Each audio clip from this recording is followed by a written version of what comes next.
성경에서 많은 여러 가지 많은 말씀들이 있고 그 말씀들을 통해서 하나님 나라를 확증해 나가는 과정이 있는데, 오늘 바울은 여러 가지 많은 예화 중에 어떤 예화를 들었냐면, 한 아내가 남편의 법에서 벗어나는 방법에 대한 이야기를 했어요. 그래서 남편이 기존의 생존에 살아있으면 거기 그 남편의 법에서 자유롭지 못하다는 거예요. 근데 남편이 죽고 나면 그 아내는 다른 남자와 더불어 결혼하는 것에 대해서 그렇게 큰 문제가 없다. 그리고 그것이 하나의 남편의 법에서 벗어나는 길이다 라고 하는 예언을 들었다는 거죠.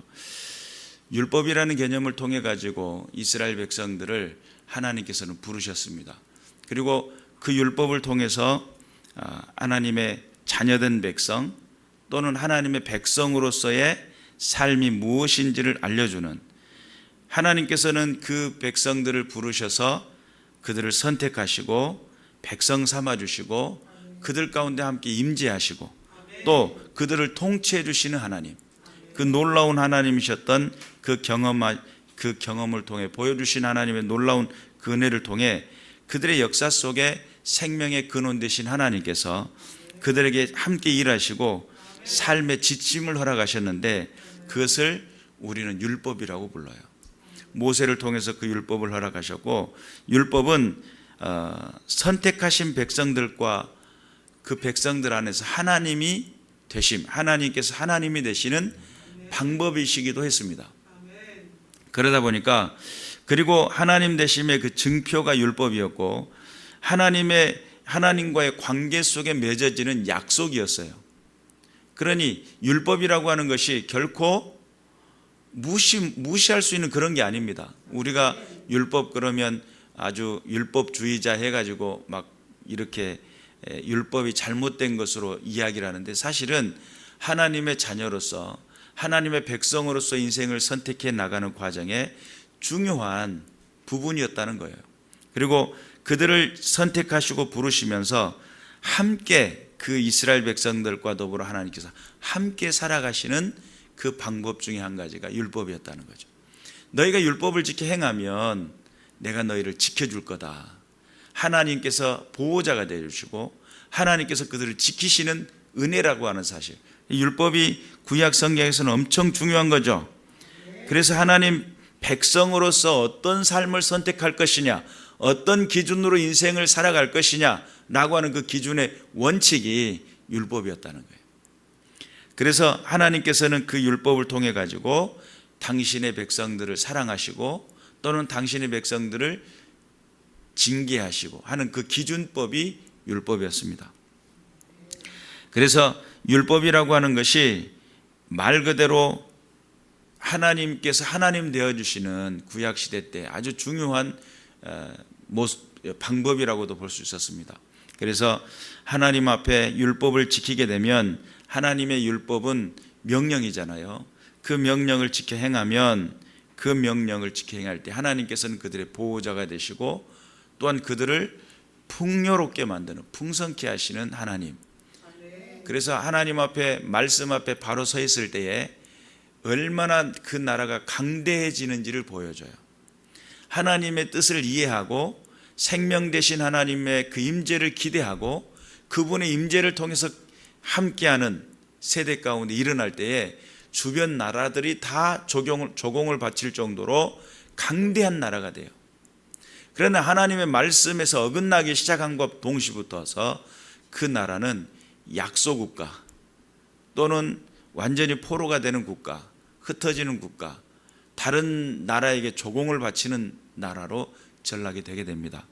자, 그렇게 봤을 때에 하나님의 말씀이 정말 율법이라는 이 개념을 통해서 당신의 백성과 하나님과의 관계 속에서 맺어지는 언약이었는데, 그런데 왜 예수님이 오셔가지고, 예수님 시절에 예수님 오셔가지고 그 율법을 지키고 있는 그들, 사실은 그 율법을 지키고 있었던 사람들은 하나님 백성으로서의 삶을 지켜나갔던 겁니다.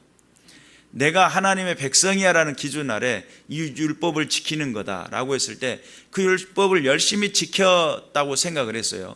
그리고 당신이 하나님께서 원하셨던 그 일들을 행했다고 생각을 했어요. 예수님 오셔가지고 그들을 향해서 엄청 책망을 하시죠. 독사의 자식들아, 이 독사의 자식들아, 이 못된 독사의 자식, 이렇게 이제 계속 연결되면 계속 많아지죠. 그래서 그런 식의 계속적으로 그들을 향해서 책망을 하세요. 회칠한 무덤이여. 또 그들을 향해서 계속적으로 예수님은 소경된 인도자여, 독사의 자식들아 라고 하면서 계속적인 반복을 하십니다. 칭찬받을 줄 알았어요. 메시아고 또 그리스도라고 한다면, 하나님으로부터 보내심을 받은 자라고 한다면 우리가 무엇을 하고 있었는지 아실 거라는 거예요. 그래서 칭찬해 줄 줄 알았어요. 그런데 예수님 오셔가지고 칭찬을커녕 독사의 자식들아, 수십 세기를 거쳐서 그들이 지켜왔던 율법, 근데 그 율법을 부인하는 겁니다. 그리고 자기들이 지켜왔던 그 강성한 매 순간순간 지키기를 위해 정말 집중하고 정말 노력했던 그 모든 것들 가운데 아니라는 거예요. 잘못됐다는 거예요. 그러니 얼마나 뿔따구가 나겠어요. 하나님으로부터 보내심을 받은 자라고 한다면 우리의 이 수고를 인정해 줘야지, 우리의 이 노력을 인정해 줘야지. 교회에서도 그러잖아요. 목사님이 인정 안 해줬다고 삐짐 이래가지고, 내가 얼마나 교회를 위해서 충성 삐짐 이러면서. 그런데 인정받기를 원했던 그들에게 예수님은 그들을 책망했다는 거예요. 그 율법은 무거웠습니다. 또 그 율법은 어려웠습니다. 그리고 힘들었습니다. 그리고 할 수 없다, 의무였고, 나중에는 율법이 백성으로서의 삶의 풍요를 가져다 주는 것이 아니라 백성들로 삶을 잘못 살았다고 옳고 그름의 잣대가 돼요. 또 잘했나 못했나를 결정하는 그런 판단의 기준이 되어버려요. 그리고 그것은, 율법은 두려움이고 무거운 짐이고 책임져야 할 의무가 되어버립니다.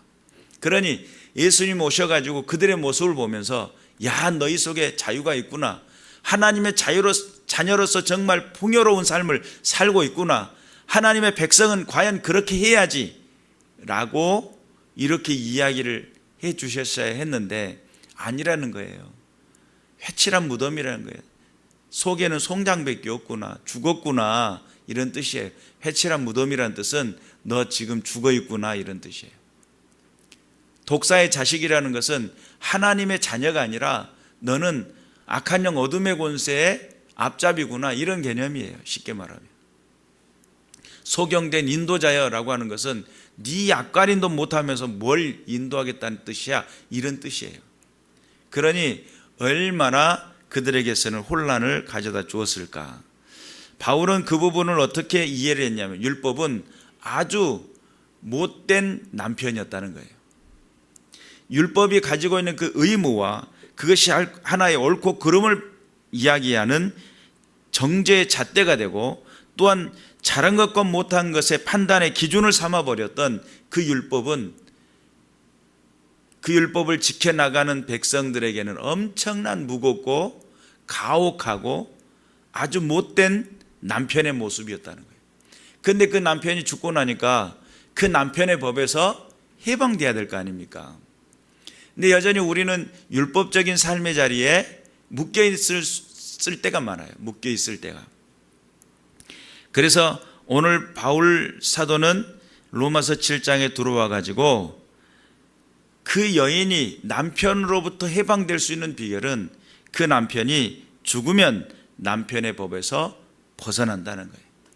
율법의 의무, 또한 율법을 지킴으로써 하나님의 백성, 내가 인생을 사는 동안 하나님의 자녀라고 하는 그 개념이 율법을 통해서 얻어지는 것이 아니라고 하는 것을 가르쳐 주면서, 그리고 또한 그 남편이 죽으면 그 법에서 자유롭게 되나니 다른 남자에 갈지라도 음녀가 되지 아니할 것이다 라고 했어요.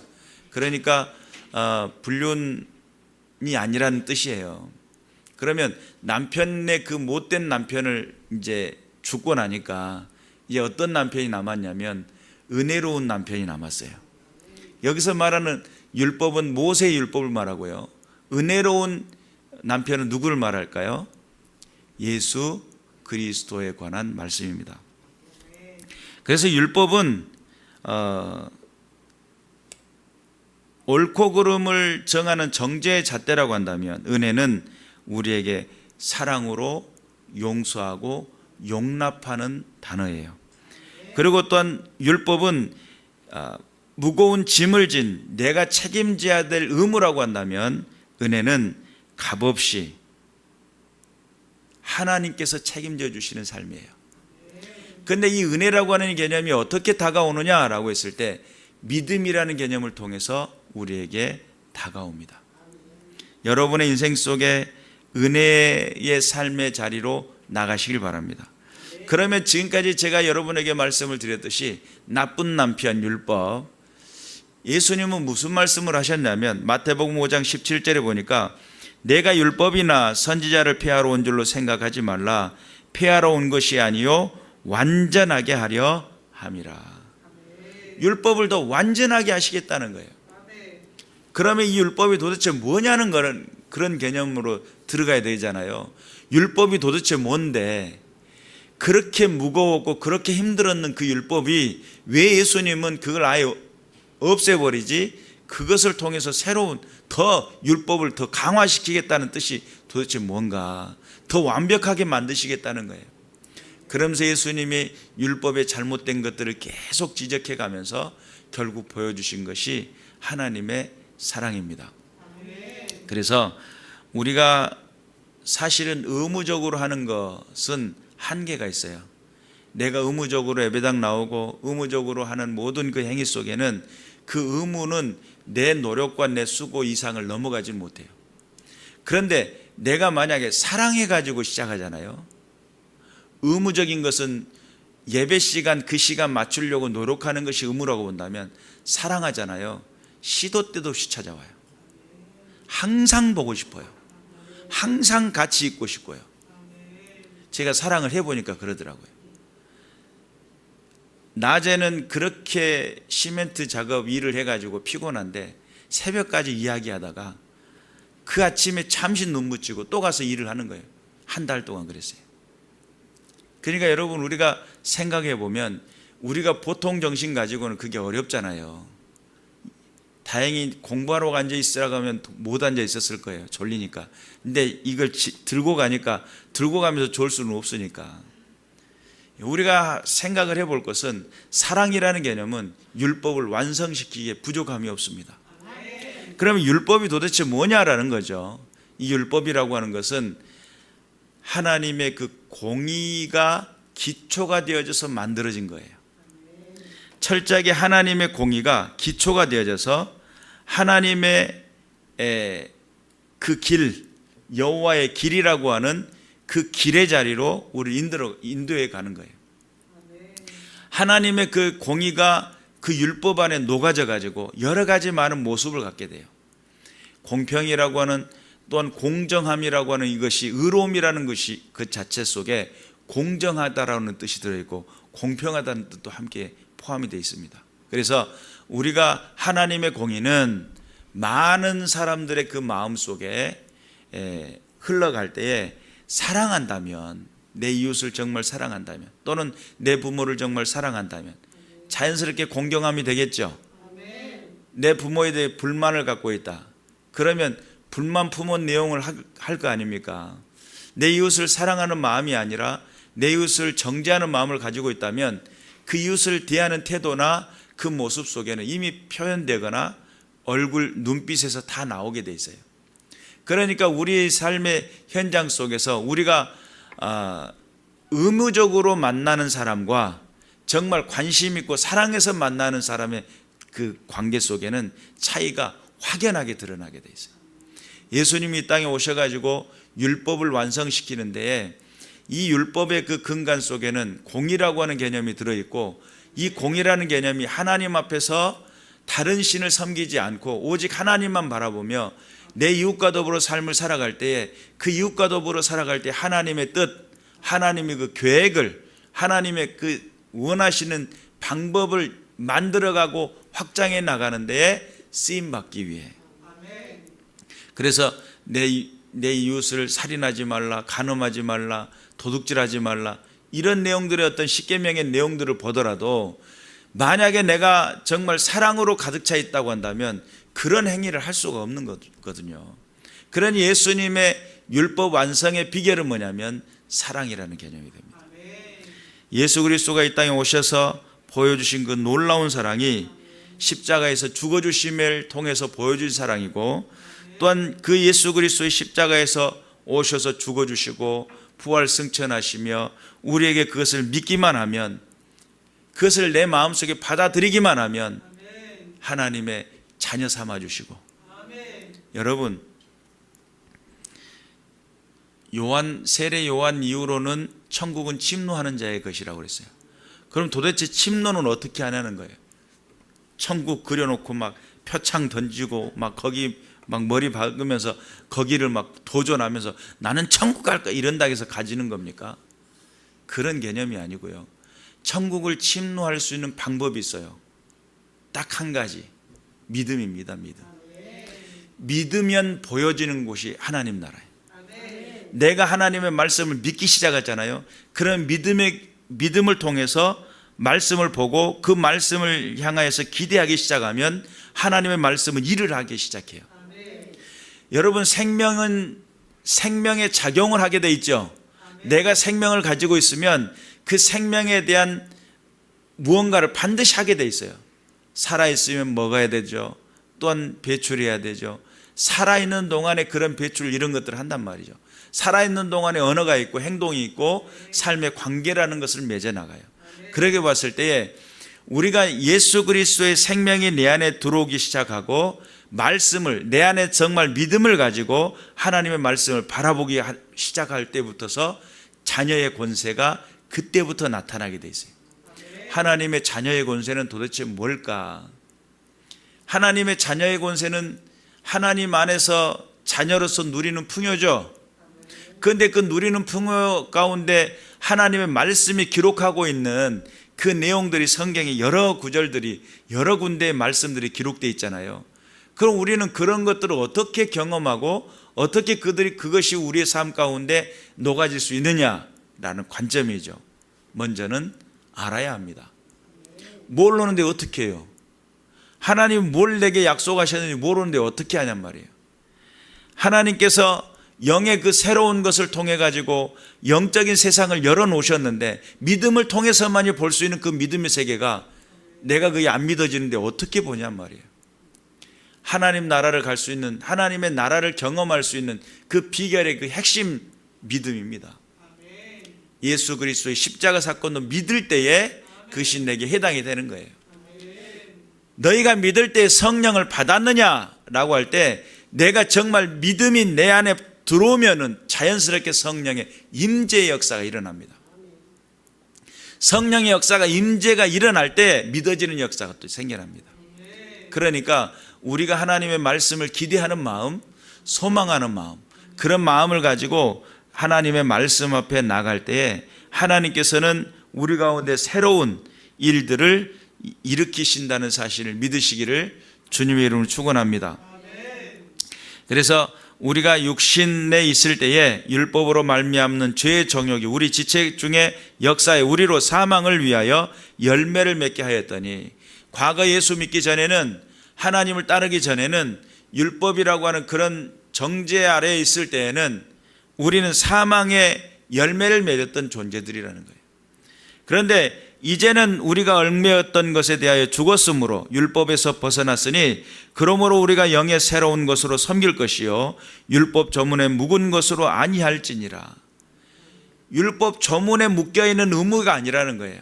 영의 그 새로운 것으로 시작되는 섬김인데, 율법으로 섬겨왔던 그들은 예수 그리스도를 통해서 지적받았어요. 잘못됐다는 거예요.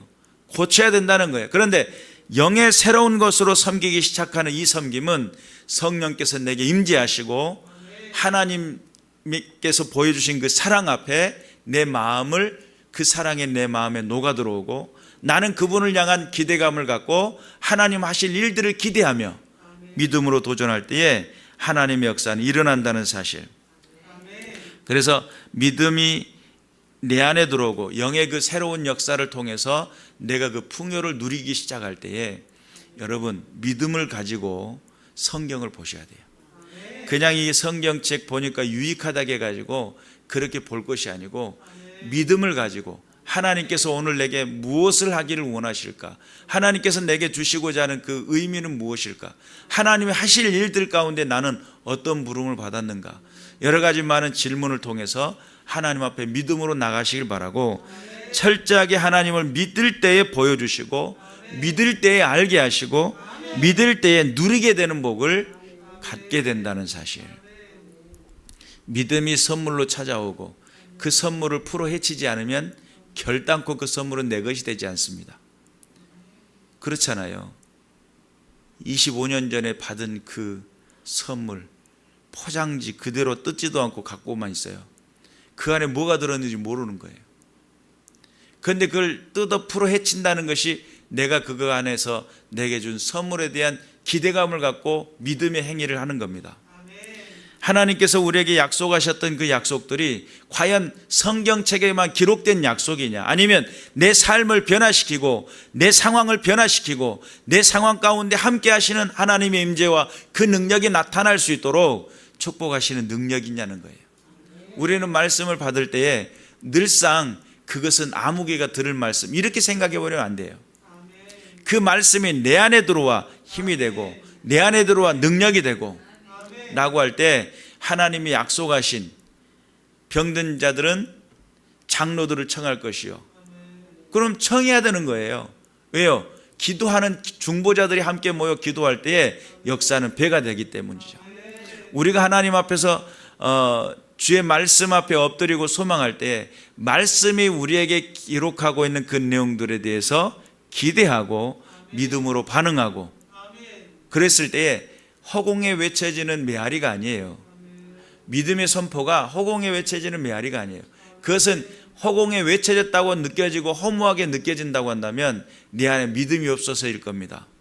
하나님이 이곳에 함께 계십니다. 하나님은 우리와 함께 계십니다. 이게 믿어져야 하나님의 그 임재와 그 능력을 보게 됩니다. 성령님이 충만하게 임재하여 주옵소서라고 했을 때 충만하게 임재하여 주시옵소서 이렇게 하는 것은 어떻게 보면 바라고 기대하고 있는 거예요. 그러나 이곳에 이미 와 계신 성령님, 우리 안에 말씀 가운데 계시는 성령님, 나를 고치실 성령님, 내 모든 아픈 부위마다 만져주실 성령님, 그걸 기대하고 엎드리며 사모할 때에 여러분이 믿음이 있는 자, 예수님이 항상 병을 고칠 때 그러잖아요. 내 믿음이 너를 구원하였느니라. 내 믿음이 이 병에서 너를 놓였느니라. 이런 말씀들을 하셨던 이유는 믿음에 반응하는 하나님 나라의 능력입니다. 믿음에 반응하는, 철가루는 자석에 반응하잖아요. 하나님의 나라는 우리의 믿음을 통해서 반응하셔요. 여러분 안에 말씀의 그 약속에 대한 믿음을 가지고 이 믿음을 키워나갈 때에 하나님의 나라는 굳건해진다는 사실, 영의 새로운 것이 시작된다는 사실, 그 새로운 섬김이 시작되고 하나님 앞에 영광을 돌릴 수 있는 믿음의 군사들이 된다는 사실을 믿으시길 바랍니다. 그리고 또한 하나님의 자녀는 자녀의 권세로서만 누리는 게 아닙니다. 여러분, 하나의 가정 안에, 그 가정 안에 자녀가 됐다는 것은 그 가정의 가풍을 따른다는 뜻이거든요. 그 가풍을 따르지도 않고 부모의 뜻과는 전혀 상반된 일들을 하고 있으면 나중에 부모가 화가 뿔딱지가 나면 뭐라고 그래요? 너 호적에서 파볼 거야 그러잖아요. 그러면 우리가 하나님 앞에서 자녀가 됐다라고 하는 것은 하나님의 그 아버지, 아빠, 아버지가 되신 그분의 뜻이 있어요. 그분의 원하시는 계획이 있으세요. 그것을 볼 줄 아는 시각이 있어서 자녀의 권세 누림만 생각하지 마시고 자녀로서의 삶을 생각하고 그 아버지 하나님의 그 원하시고 기뻐하신 뜻을 이행하고 따를 줄 아는 믿음의 사람들이 되셔야 돼요. 그럴 때 여러분의 인생 속에 찾아오시는 여러분 자녀가요, 근심만 하고 있어도 부모는 압니다.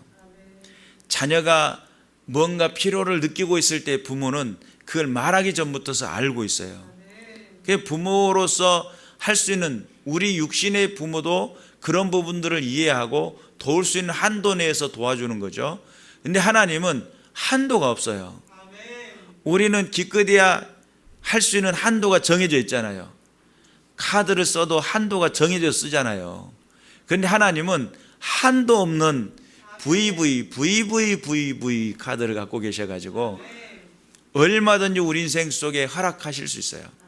그런데 그것은 단순히 내가 원한다고 해서만 되는 것이 아니라 그 아버지께서 원하시는 삶의 자리에 아버지께서 원하실 그 말씀의 약속을 붙들고 믿는 믿음을 가지고 도전하는 백성들에게 하나님께서는 당신의 크고 놀라운 그 풍요를 누릴 수 있는 길들로 인도하신다.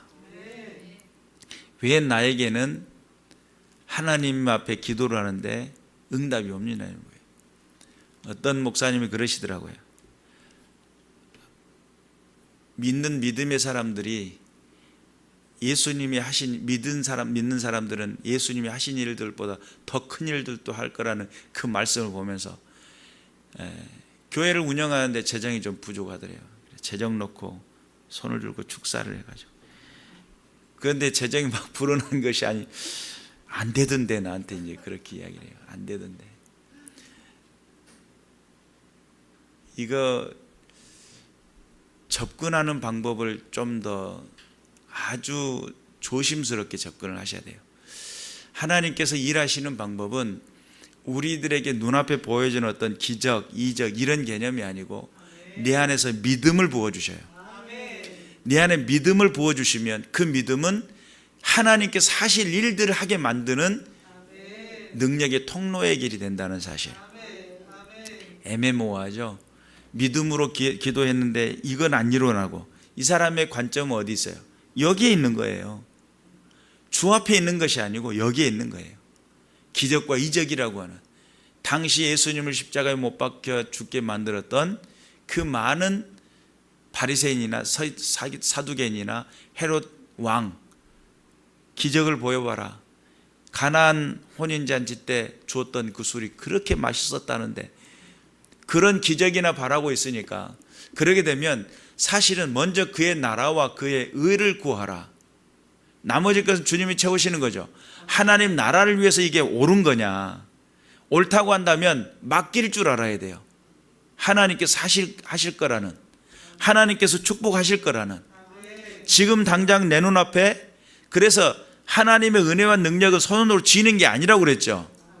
손으로 쥐어지는 게 아니에요. 보여지지 않는 것이지만 내 마음으로 들어오고 내 마음 안에 믿음으로 역사하고, 이 믿음으로 역사하는 그 믿음이 삶의 변화와 능력을 보게 만드는. 그래서 사실은 눈으로 보고 기적을 봤다고 하는 것이 아니라 이미 내 마음에 그 기적이 마음속에 믿음으로 와닿아버린 거예요. 이 차이가 엄청나게 끝에서 끝인 거죠. 사실은 지금 요거 보여주기만 하면 내가 믿어볼게요, 이런 개념하고 틀린 거예요.